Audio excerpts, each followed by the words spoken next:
ഇന്ന് ഞാൻ നാട്ടിൽ നിന്ന് കൊണ്ടുവന്നതാണേ കാരി. കേട്ടോ, നല്ല മുഴുത്ത കാരിയാണേ.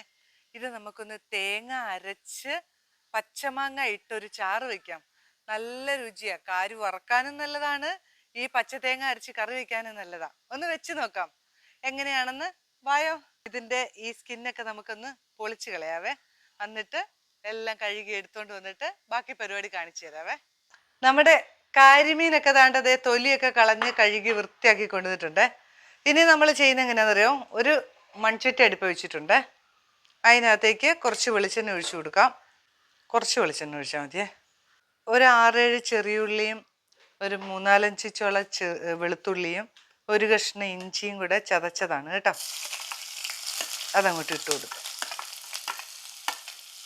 2 പച്ചമുളകും കൂടെ ചതച്ച് വെച്ചേക്കുന്ന അതും ഇട്ട് കൊടുക്കും. നന്നായിട്ടൊന്ന് വാടിക്കോട്ടെ. ഒരു 2 തണ്ട് കറിവേപ്പിലയും കൂടെ ഇട്ടു. കുറച്ച് ഉപ്പിട്ട് കൊടുക്കാവേ.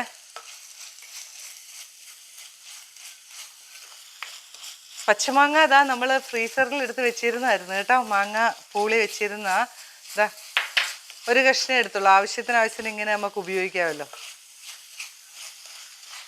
ചെറിയുള്ളിയും പച്ചമുളകും ഒക്കെ ഒന്ന് വാടുന്ന സമയത്ത് നമുക്കൊന്ന് അരയ്ക്കാനുണ്ട്.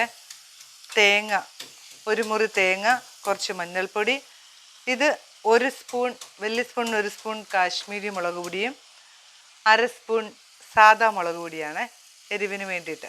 അപ്പോൾ ഇത് നന്നായിട്ടൊന്ന് അരച്ചെടുത്തോണ്ട് വരാവേ. ഇഞ്ചിയും വെളുത്തുള്ളിയും പച്ചമുളകും എല്ലാം ചെറിയുള്ളിയൊക്കെ നന്നായിട്ട് വാടിയിട്ടുണ്ട് കേട്ടോ. ഇനി നമുക്ക് അതിലേക്ക് ആവശ്യത്തിന് മാങ്ങ, നമ്മുടെ പച്ചമാങ്ങ, പുളിക്ക് എത്ര ആവശ്യമുണ്ടോ അത്രയും മാങ്ങ ഇട്ടേ. ഇത്രയും മതിയേ, ഒത്തിരി പുളിയായാൽ കൊള്ളത്തില്ല. പുളി ആവശ്യത്തിലേറെ ഉണ്ടാവും, നല്ല പുളിയുള്ള മാങ്ങ. അരപ്പ് ചേർത്ത് കൊടുക്കാം. ചിലവർ ഇതിനകത്ത് മല്ലിപ്പൊടി ചേർക്കുവേ, പക്ഷെ നമ്മൾ ചേർക്കത്തില്ല കേട്ടോ. ഇനി നമ്മുടെ അരപ്പ് അങ്ങ് ചേർത്ത് കൊടുക്കാവേ. അതുപോലെ തന്നെ അരപ്പ് ചേർത്ത് തിളപ്പിച്ചാൽ പിരിഞ്ഞു പോകും എന്നൊക്കെ ഉണ്ടാവുമേ, അതൊന്നുമില്ല. നമ്മളെപ്പോഴും ഇങ്ങനെ ഉണ്ടാക്കുന്നതല്ലേ.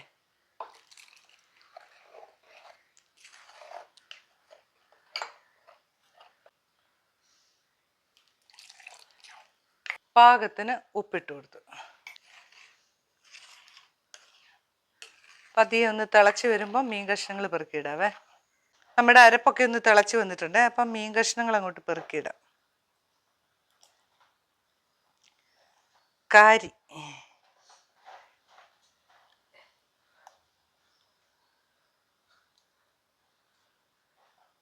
ഒന്ന് എല്ലാവരെയും അങ്ങോട്ട് മുക്കി അങ്ങോട്ട് വയ്ക്കാം. ഓക്കെ, ഒരു തണ്ട് കറിവേപ്പിലയും കൂടെ ഇവിടെ കിടന്നോട്ടെ. മൂടി വെച്ച് വേവിക്കാവേ. നമ്മുടെ മീൻകറി എന്തായെന്നൊന്ന് തുറന്നു നോക്കണ്ടേ. നോക്കിയേ, നല്ല പോലെ വെന്തിട്ടുണ്ട് കേട്ടോ. അതാണ് എണ്ണയൊക്കെ അങ്ങോട്ട് മാറി നിൽക്കുന്നുണ്ട്. മീനുമൊക്കെ നന്നായിട്ട് വെന്തിട്ടുണ്ട്. ഉപ്പും പുളിയും ഒന്ന് നോക്കിയാൽ മതി. ഒരു നുള്ളു ഉപ്പും കൂടെ വേണം ചേർക്കാവേ.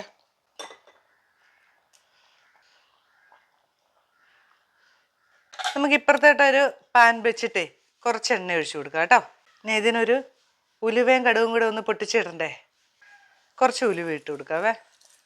ഉലുവ പൊട്ടി കഴിയുമ്പോൾ കടുക് ഇട്ട് കൊടുക്കുക. കുറച്ച് കറിവേപ്പില ഇട്ടു. അങ്ങനെ നമ്മുടെ കാരി തേങ്ങയും അരച്ച് മാങ്ങയൊക്കെ ഇട്ടുള്ള ഒരു കറി ഇവിടെ റെഡി ആയിട്ടുണ്ട്. ആലപ്പുഴ സൈഡിലേക്കൊക്കെ ഇത് സ്ഥിരം കറികളാണ്. നമ്മുടെ അവിടെ ഉണ്ടാക്കാറുണ്ട്, ഇവിടെ എല്ലായിടത്തും ഉണ്ടാക്കും. പക്ഷേ കാരിയൊക്കെ ഇട്ടിട്ട് വല്ലപ്പോഴും അല്ലേ കിട്ടുള്ളൂ. അപ്പോൾ നിങ്ങൾക്ക് കിട്ടുമ്പോൾ ഇങ്ങനെ ഉണ്ടാക്കി നോക്കുക. ഇപ്പോൾ സൂപ്പർ മാർക്കറ്റിൽ, നമ്മുടെ ലുലു മാളിലൊക്കെ കാരിയൊക്കെ കിട്ടും കേട്ടോ. അപ്പോൾ നല്ല അടിപൊളിയൊരു കറിയാണ്, കപ്പയ്ക്കും ചോറിനും ഒക്കെ പറ്റുന്നത്. അപ്പോൾ എല്ലാവരും ഉണ്ടാക്കി നോക്കിയിട്ട് അഭിപ്രായം പറയണം കേട്ടോ. അപ്പം പുതിയൊരു വീഡിയോ ആയിട്ട് ഞാൻ വരുന്നതായിരിക്കും. ബൈ.